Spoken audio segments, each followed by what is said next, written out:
Continuing production of The Open Mind has been made possible by grants from the Rosalind P. Walter Foundation, the Bluestein Family Foundation, the Joan Gans CUNY and Peter G. Peterson Fund, the Malkin Fund, the May and Samuel Rudin Family Foundation, the Joanne and Kenneth Wellner Foundation, the Alfred P. Sloan Foundation, and from the corporate community, Mutual of America.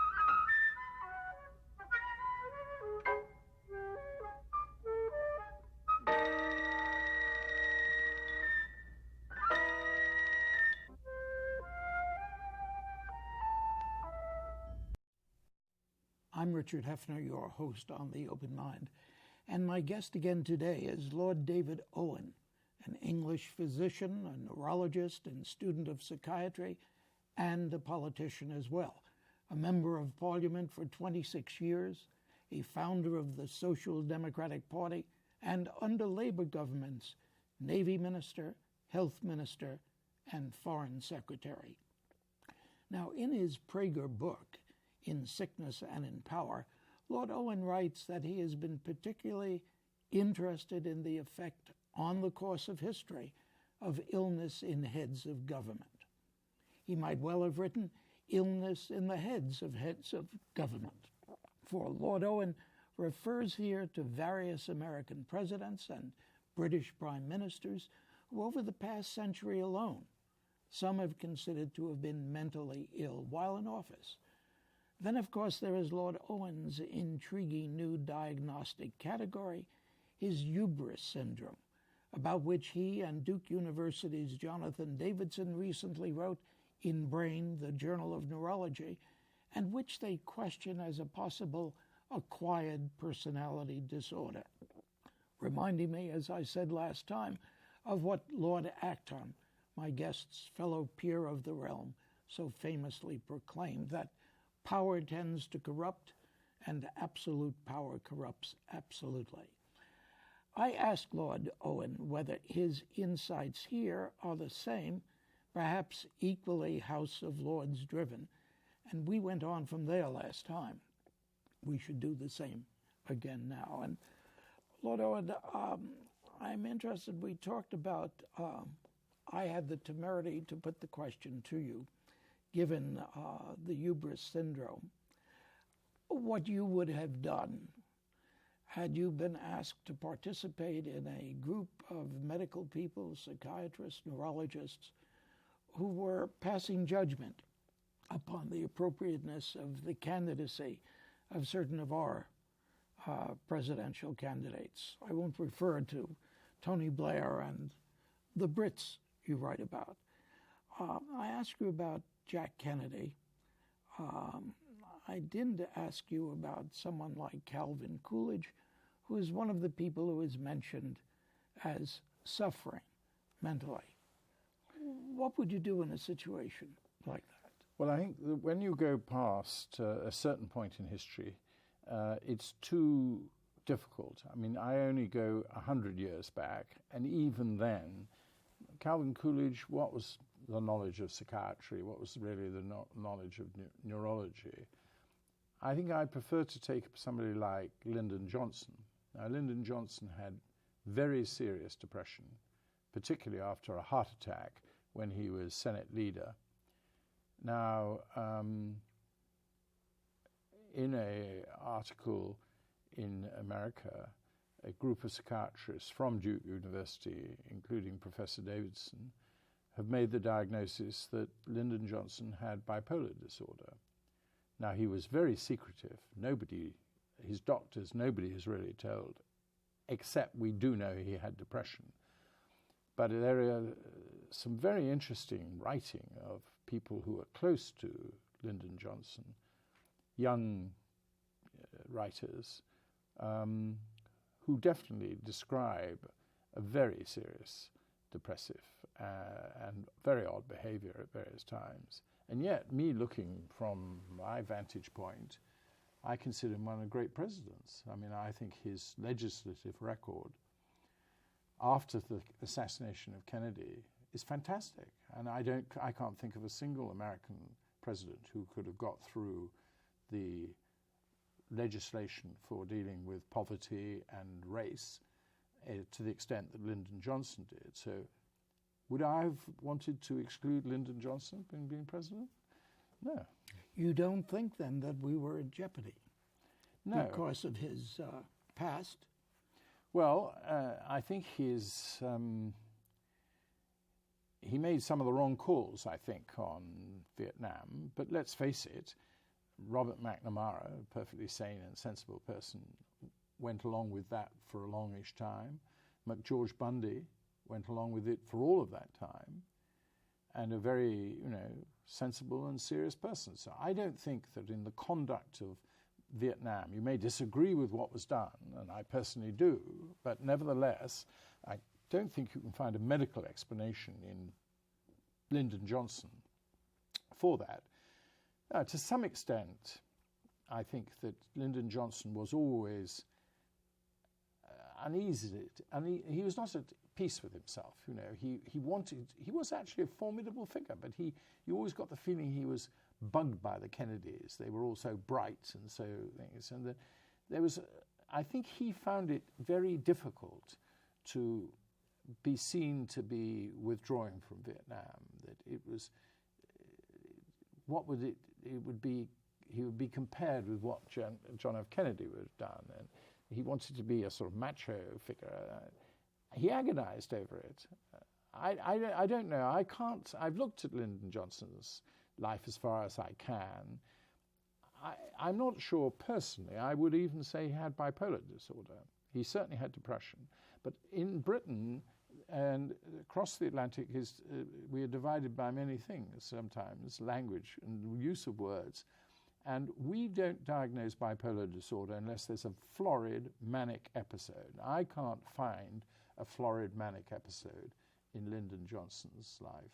But people who are better psychiatrists than I and closer to it and American have made that diagnosis on a very careful analysis of all the biographical details of Lyndon Johnson. But the depressive aspects are there. Yes, definitely.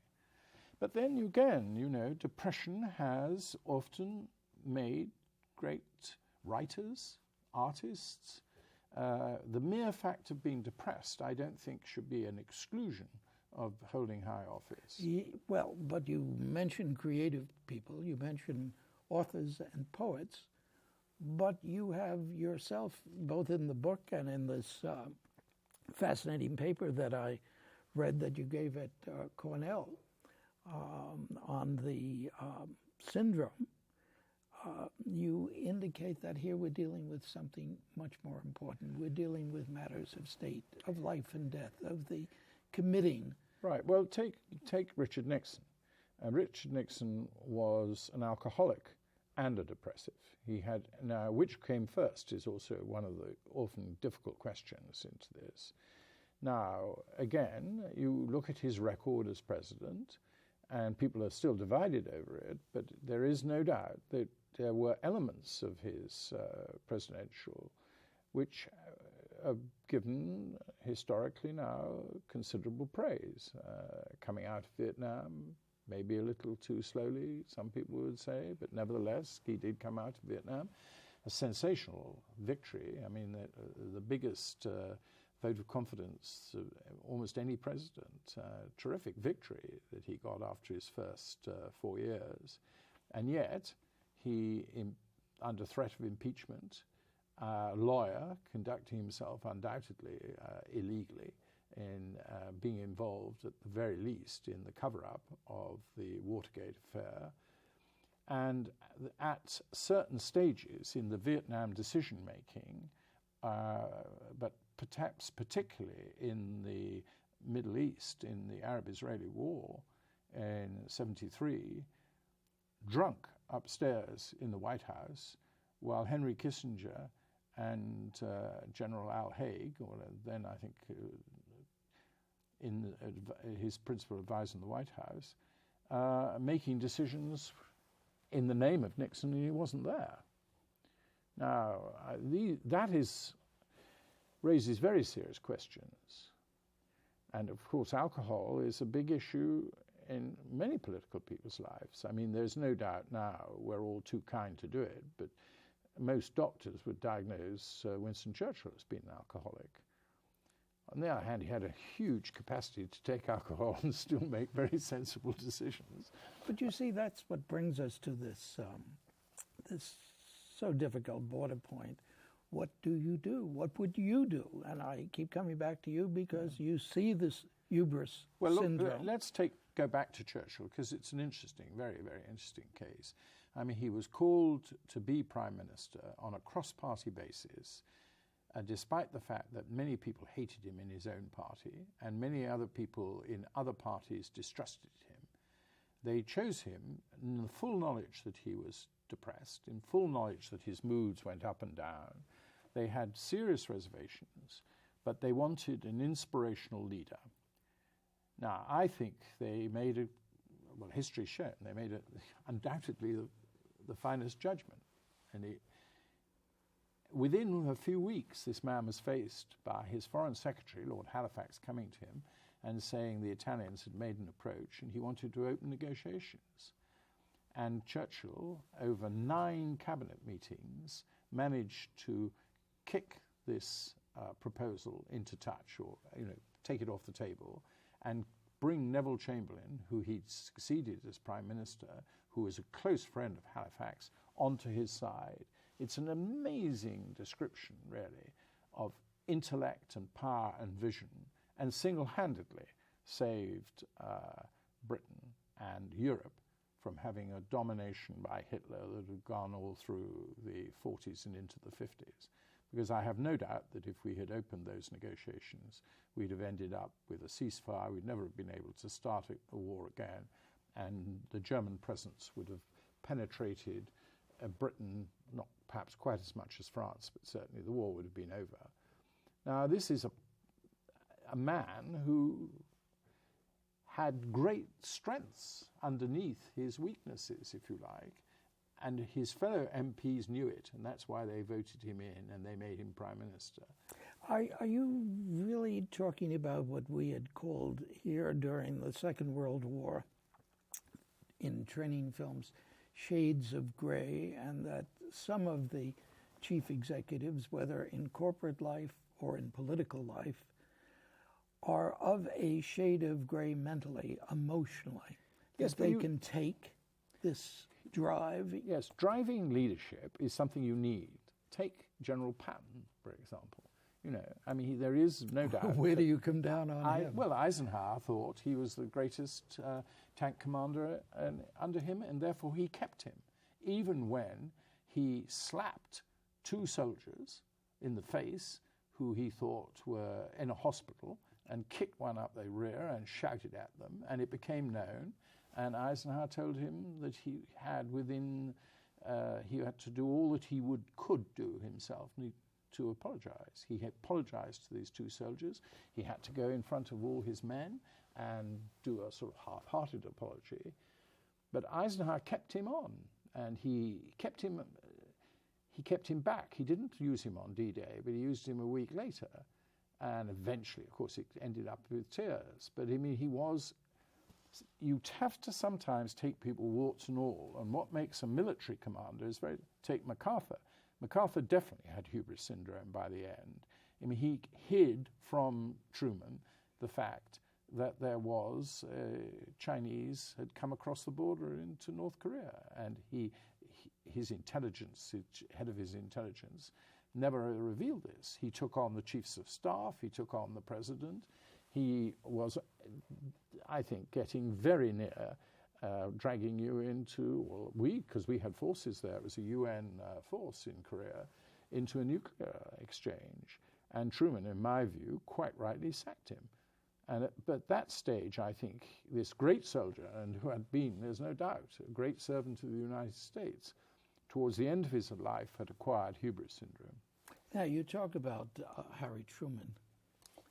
What was it in his blood chemistry that kept Harry Truman from ever showing what you call the hubris syndrome. There was a little man who became president of the United States, leader of the free world, who won an election that he was supposed to have lost hands down, and yet he remained totally without side. And that very same time that you were having that leadership, who I think was a great man, Harry Truman, we were having Clem Attlee, who was also a very great post-war prime minister, one of our great prime ministers, and now acknowledged even by people on the right wing and conservatives. A very modest man. Churchill was always said to him that a taxi drew up outside the House of Commons, and empty taxi, and out stepped Mr. Attlee. He always denied that he'd actually said this. Attlee was a formidable figure, but he was an inconsequential figure if you met him. He didn't appear to be, but he was very decisive. I think both these men show you can be great leaders without all the panoply of power going to your head. I think Eisenhower was a great general, I think the constant denigration of Ike was wrong, and also a very formidable president who ended up his presidency warning America about the military-industrial complex and gave them a very clear warning of the dangers of a large army and its power to penetrate the body politic. Also, incidentally, Eisenhower was one of the first of your presidents to be honest about his health. He wasn't actually only honest about his health when he was a general, but when he became president, he was completely open about his heart attack, and he let everybody know what was happening to his guts and his operations prior to deciding to run for a second term. And because he was honest, I think people accepted, and he had a considerable victory.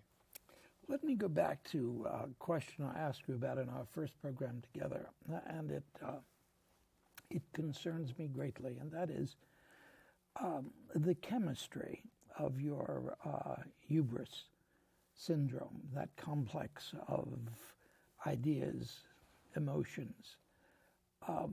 You say hubris syndrome is acquired, can be acquired. Can it be identified?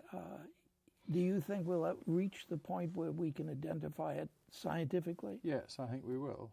I think, I'm not saying in every case, but I think sometimes it will be underpinned.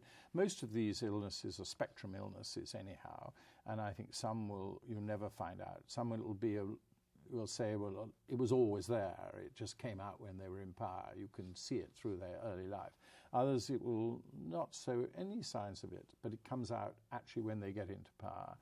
And I think it will vary, but I think there will be. But take Margaret Thatcher now. She's a perfectly good example, I think, of hubris syndrome. I don't think she had hubris when she first came into office. She was actually quite cautious. There was a miners' strike. A popular miners' leader, she paid up, but she saw a big strike coming, and she was prudent and cautious, and she built up the coal reserves, and then she faced down the miners for nearly a year in 84, 85. I watched her very carefully in the Falklands War, and on Privy Councillor terms spoke to her privately during the war. She was very cautious, worried, anxious, and this was not a woman who was. She came out once after we took South Georgia and said, "Rejoice, rejoice." Then it went slightly to her head. But this was not a leader who was gripped by hubris.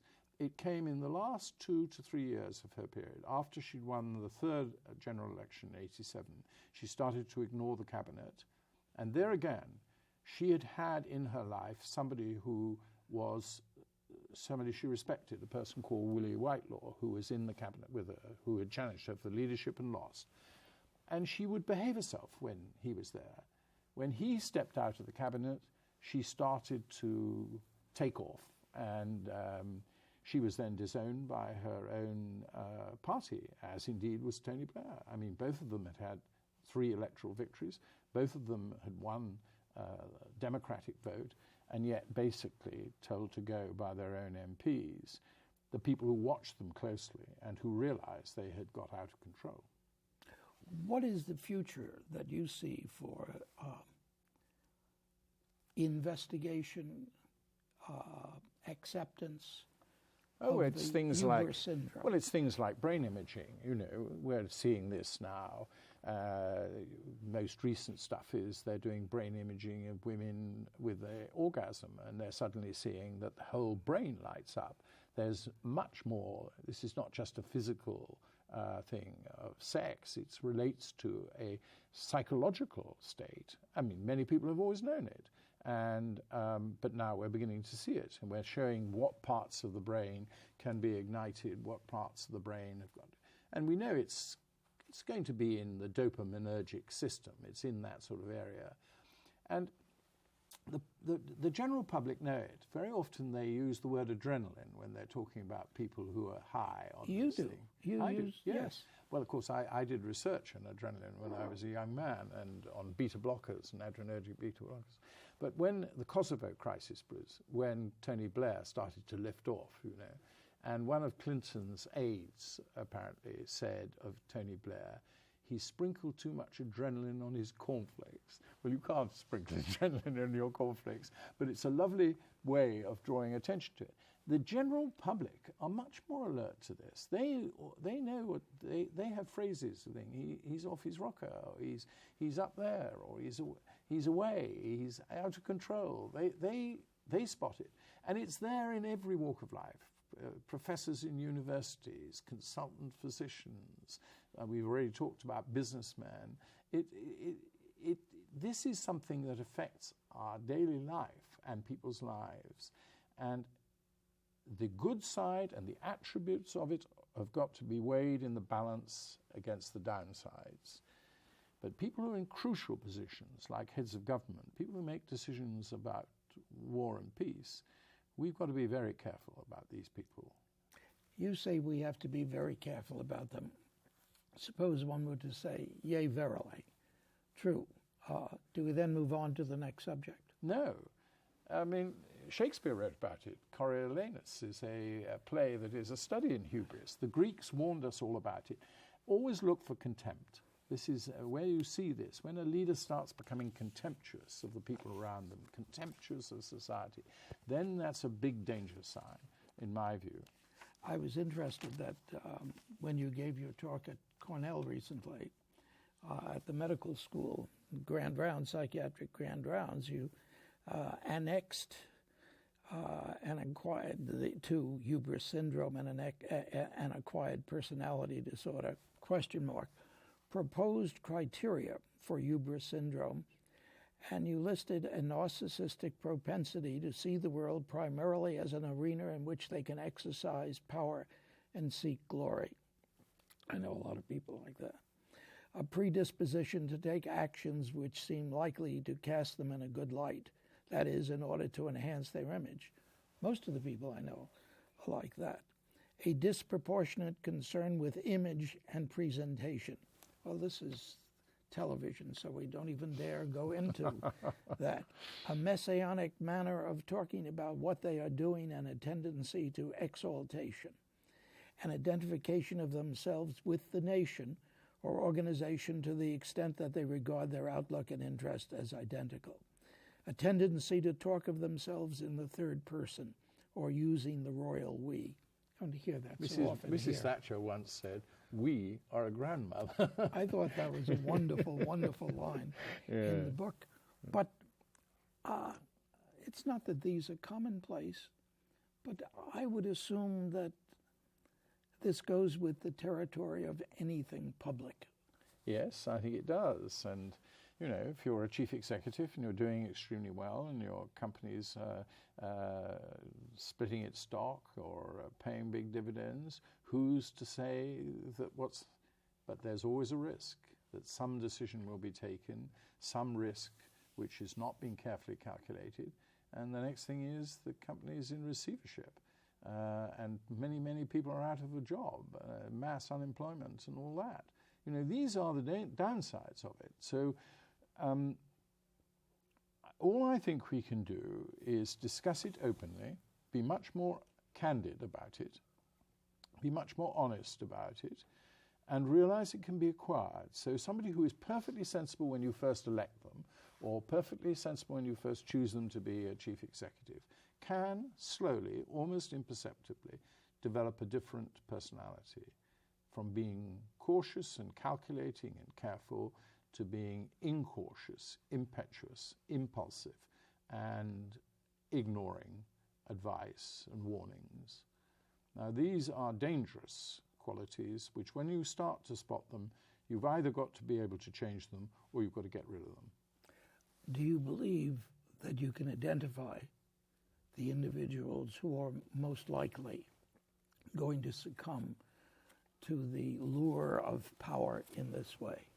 I think so. I think if you talk to any of the people in the banks that collapsed here in America, there were people in their organizations who knew these people were out of control.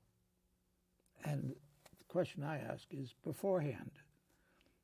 I think you can easily recognize it beforehand if there is honest. A personality. Yes, but the trouble is that the people who is going to bell the cat and who's going to take the risk and who's going to report some of this conduct. I mean, some of the conduct, for example, in business, you don't see it unless directors of companies don't see it unless somebody comes and talks about it. And around them, they build a coterie of support, of uncritical support, and who excuse in their own mind their behavior. Also, they become imperceptibly tolerant of it. Lord Owen, I think that one way we can not assure or guarantee, but hope for success and identification is if people read, in sickness and in power, illnesses in heads of government during the last 100 years, which you have so well authored, and I appreciate your joining me here again to talk about it. Thank you. Thank you, sir. And thanks to you in the audience. I hope you join us again next time. Meanwhile, as an old friend used to say, good night and good luck. And do visit our Open Mind website at 13.org/openmind.